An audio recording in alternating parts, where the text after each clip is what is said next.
We just wrapped up Legends Camp at the University of Miami, and here's what we learned. You are Locked On Canes, your daily podcast on the Miami Hurricanes, part of the Locked On Podcast Network, your team every day.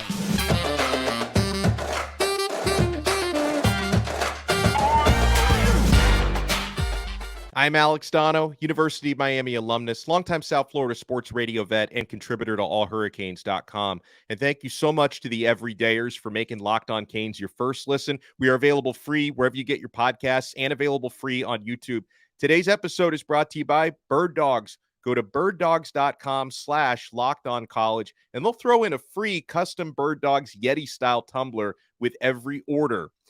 Legends Camp is always a good time, formerly known as Paradise Camp. Mario Cristobal changed the name of it because, you bring in Hurricanes legends to, rub elbows with these players. And there were hundreds of prospects from high school age down to even middle school age, most players from the area. But I even met the father of one player who told me he was over here from San Diego, California. So players coming from all over the country. And, of course, one of the headlining parts of the day's events were five-star defensive lineman Kamarion Franklin worked out today. And apparently this happened before Legends Camp started. Some people were able to bear witness to this. I was not, because I couldn't get down there early. I was leaving a morning radio show today. So I couldn't see it with my own two eyes, but I did ask one of the players' parents about it who watched this go down. And he told me Kamarion Franklin, for his size, moves like a defensive back. And, the person I spoke to, he doesn't follow the star system and the rankings and all that. And when I told him, oh, yeah, you were watching a 5-star and one of the best defensive linemen in the country, he was like, oh, yeah, the 5-star ranking makes sense.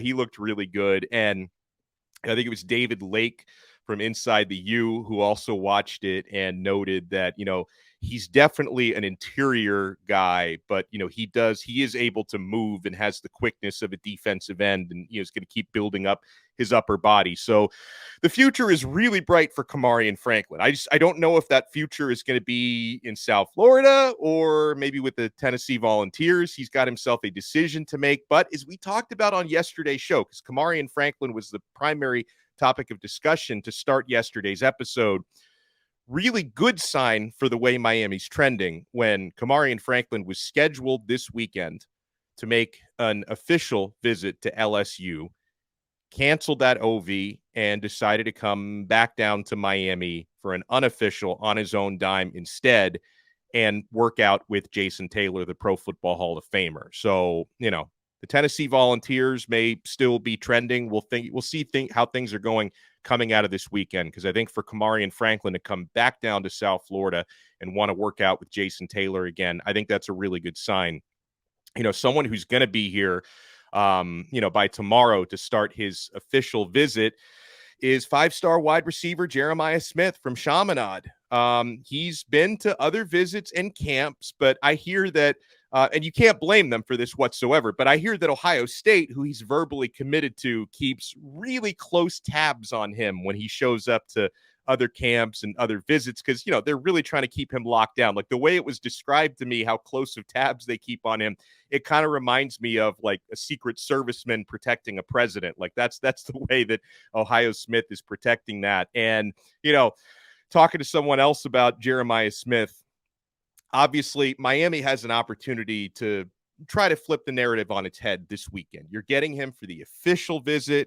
You have a chance to put your best foot forward and give him something to think about, right? So, he's going to have to see how Miami plays this year, because he's going to be watching Miami play before he makes any kind of a decision. But it is my understanding that if anybody is going to flip Jeremiah right now, unlikely, but if anybody's going to flip Jeremiah from Ohio State, as of right now, it may be more likely that it would be Florida than Miami, because apparently he really likes DJ Lagway, the Gators' committed quarterback. But still, Ohio State remain the big favorites. He's verbally committed to them, and it's hard to imagine Brian Hartline, who's an awesome recruiter, letting this one go. But, I'm getting sidetracked from Legends Camp. So the reason why they call it Legends Camp is Miami's got a very rich football alumni base, and a lot of these guys are, willing to come down, rub elbows, work with players during these camps. And among the Hurricanes greats that I saw out there at Legends Camp today included Gino Toretta, who we're working on to get him on the show soon, by the way, national championship winning quarterback and Heisman Trophy winning quarterback. I saw Duke Johnson out there today, Andre Johnson, Willis McGahee, Bryant McKinnie, who we had a chance to speak to, Lamar Thomas, Darren Smith, one of the great former Canes linebackers, Rohan Marley, another great former Canes linebacker. I told him how much I love his Blue Mountain coffee, which I really do love, and I'm a big coffee fan. And, you know, Rohan's nephew, Chris Cole, is going to be one of the official visitors this weekend, the 4-star linebacker out of Salem, Virginia, who we really, really like. So hopefully he takes Uncle Rohan's advice and knows Miami's the place to be. Another former great Miami linebacker, John Beeson, was out there today. Najee Davenport, former great Miami running back, was out there. Anthony Chickolo. And I know I'm leaving out several because I think that there were other legends, but these are guys that I saw and had a chance to say hello to today. So great seeing so many Hurricanes legends out there. And as far as watching the camp and watching the drills, I love watching Jason Taylor coach. I got to see Taylor. He was right in the corner of the field where the media was standing. I got to see the Pro Football Hall of Famer leading drills with high school and middle school players out there. And you can tell JT genuinely loves working with young players and teaching these kids proper technique. And, you know, he was coaching in high school at St. Thomas Aquinas before he got to Miami. But like watching Jason Taylor coach, and he doesn't need to do this. Like, he's a Pro Football Hall of Famer. He can just kick his feet up, and you know, I don't think was in any financial troubles or anything like that. Like, he doesn't need to be coaching for a living, but he genuinely enjoys what he does. And watching JT out there leading drills, he's in his element. Like, it's probably the way it was watching Beethoven play the piano or something like that. Like, Jason Taylor is very much in his element when he's coaching. And for other people leading drills, shout out to Hurricanes incoming freshman offensive lineman Antonio Tripp, because I was watching Antonio leading some drills out there, doing a great job with the young players. You know, another player, I didn't see him doing any drills or anything like that, but I saw him walking around, another incoming freshman, class of 2023, who we did see a little bit of in spring, but he was nursing an injury in spring, so we didn't see him play too much. But I saw Malik Bryant out there, the linebacker from Orlando. That dude looks big and physically mature for somebody who literally just finished high school, and he looks great. I can't wait to watch Malik Bryant play at Miami, and hopefully guys like him and guys like Popo and Pulliam, and we're already seeing it from West Basaint, who had a great freshman year last year. Hopefully these guys can bring the linebacker U moniker back to the University of Miami, and I cannot wait to watch Malik Bryant play. So how about this? When we come back, we'll talk about a 5-star recruit who made what I think was a surprise stop at Legends Camp, at least unpublished. I don't think the media was expecting this guy to be out there, but he did make an appearance today at Legends Camp. We'll tell you who that is and what he had to say when we come back. And man, we're only getting started on this new episode of Locked On Canes. You know what? It was like 100 degrees on Miami's campus today, but my legs felt great and looked great because I was wearing my Bird Dog shorts today. Bird Dog stretch khaki shorts, they are designed to fit slimmer through the thigh, and they give you a truly sculpted look. They do the exact same thing as Lululemon shorts, but they fit way better, and they fit way better than those regular shorts that are made of that stiff, restricting cotton. Bird Dogs fixed that issue by inventing cloud knit fabric that looks just like khaki, but it stretches, and the stretch comes in handy. You get a way slimmer fit without having to sacrifice movement. And also, Bird Dogs uses anti-stink, sweat-wicking fabric that keeps you cool and dry all day long. We need that in the South Florida humidity, okay? So go to birddogs.com/lockedoncollege, and they'll throw in a free Yeti-style tumbler with your order. That's birddogs.com/lockedoncollege for a free Yeti-style tumbler. You won't want to take your Bird Dogs off, we promise you. Thank you so much for making Locked On Canes your first listen today. We're available free wherever you get your podcasts and available free on YouTube. Make sure you follow the show on Twitter at Locked On Canes, and make sure you subscribe to our YouTube channel. I know more of you watch than actually subscribe, and please hit that subscribe button because we're inching closer to 10,000 YouTube subscribers, and I want to get there before the season starts. Heck, I want to get there before the weekend ends. All right. So hit that subscribe button on Locked On Canes YouTube. So, you know who made I think a surprise appearance today at Legends Camp? And I missed this, so I have to give full credit to Izubi Charles at Cane Sport for spotting him and chatting him up today. And that's JoJo Trader, 5-star wide receiver out of Chaminade-Madonna. And, you know, I should have known that maybe JoJo might be there because I ran into one of the coaches on the Chaminade staff, linebackers coach, he was one of those Canes legends, Darren Smith, who's coaching at Chaminade. So I should have asked him, like, hey, is JoJo going to be out here? Is Jeremiah coming in early? But JoJo was out there, and he wasn't publicly known to be someone stopping by today. So that was a welcome surprise. And for JoJo Trader, this is not an official visit for him, unofficial, because he's saving all of his officials for the fall, which tells you a couple of things. Number one, he wants to take in the game day experiences for wherever he goes. Like, he wants to make all of his OVs at game day weekends at his various spots. And then number two, it also tells you that JoJo Trader is not in any rush to make a decision, right? He's one of those, and a lot of South Florida players do this. He's probably going to take it up to December, maybe even up till February, but he's not going to make a decision anywhere this summer, and that's evidenced by him saving all of his official visits.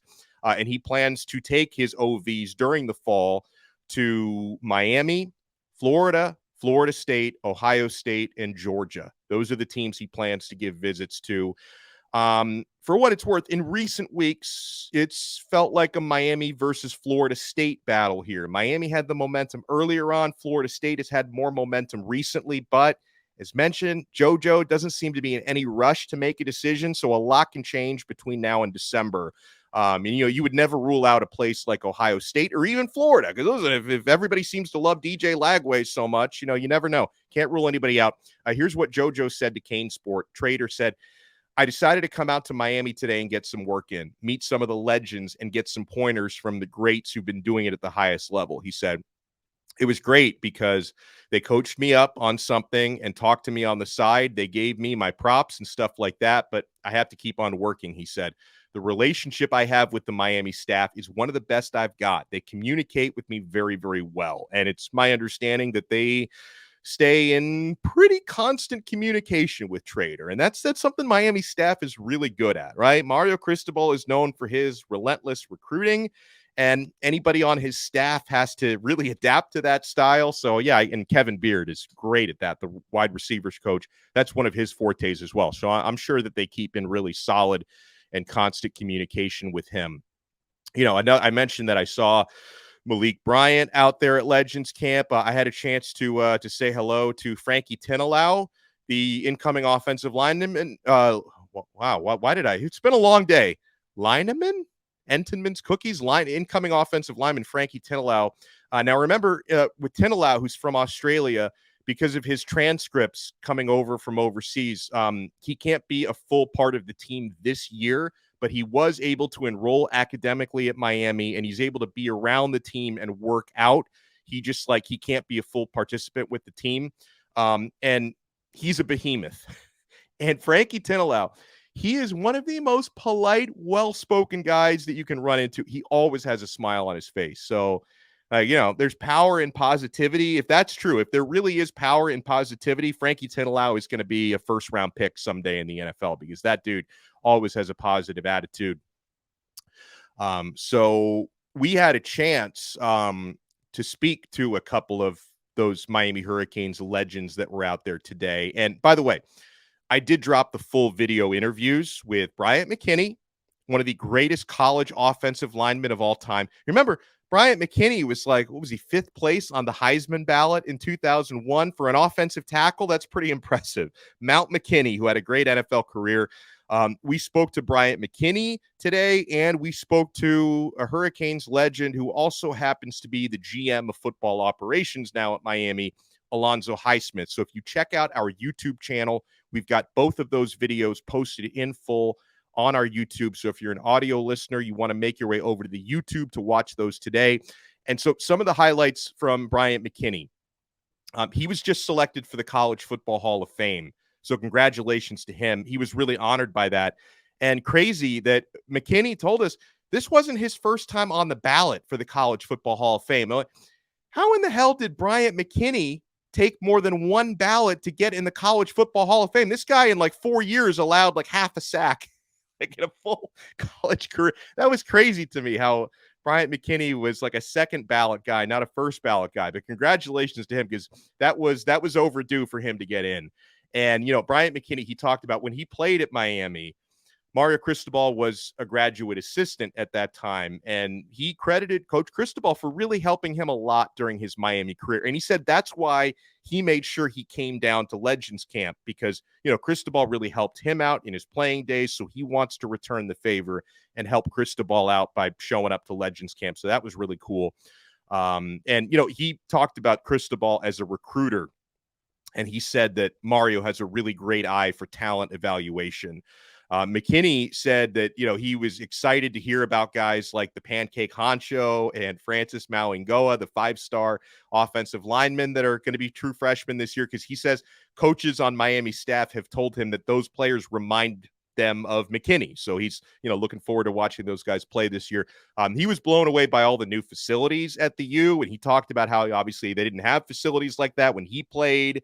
He basically compared his old weight room to like a box, right? Where we were interviewing him in the new weight room. So he was able to kind of overlook, one of the most incredible weight rooms I've ever seen. And I thought this was cool. Bryant McKinnie talked about, he was really excited that he had just gotten to meet current Miami wide receiver Colby Young. The two of them have a connection because they played at the same JUCO. They both played at Lackawanna Junior College before becoming Canes. So they've bonded over that. And McKinnie said he wanted to, because I guess the same head coach is there, was there for both of those guys. And he wanted to get the coach on FaceTime. And he and Colby talked to the coach together, which sounded like a nice idea to me. We mentioned, I'm going to give you the Cliff's notes on this, because again, you can watch the full interview with Alonzo Highsmith on our YouTube channel. But we spoke with Miami's GM of football operations, Alonzo Highsmith, who was also a great running back at Miami.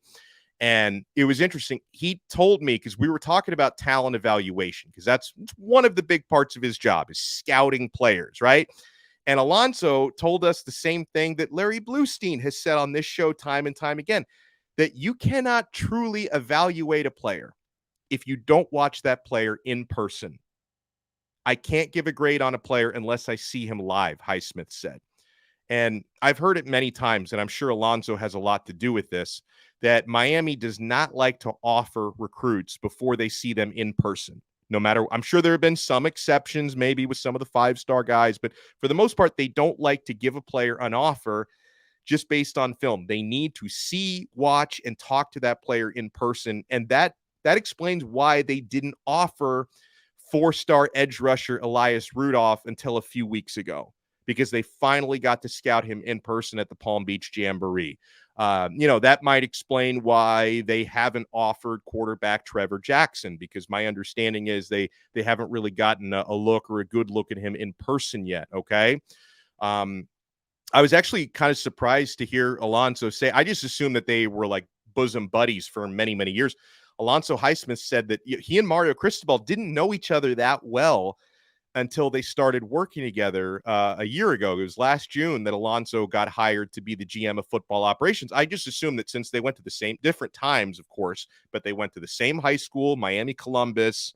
They both played at the University of Miami, but apparently they didn't know each other that well. So they kind of, bonded around the time Alonzo was getting the job, and Mario really wanted to work with him. And Alonzo was anxious to work with Mario because with Alonzo Highsmith being an NFL scout for a couple of decades, he knew what a good recruiter and talent evaluator Cristobal was. And he did mention, I think one of the few times that they had really crossed paths was years ago when Cristobal was on Nick Saban's staff at Alabama.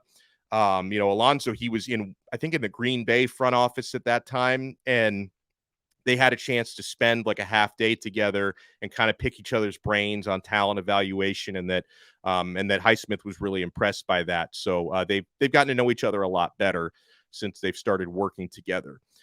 Got an interesting note on a Miami running back whose status we've been very curious about, and a 4-star wide receiver has now set a commitment date and time. Did Miami make his Final Four? And where do the Canes stand here? Keep it locked right here. We continue on Locked On Canes. Thank you so much for making Locked On Canes your first listen today. We're available free wherever you get your podcasts, available free on YouTube. And for the everydayers, if you want to take your everydayer experience to the next level, subscribe to our exclusive SMS texting service through Subtext. I'm including the link in the show description below.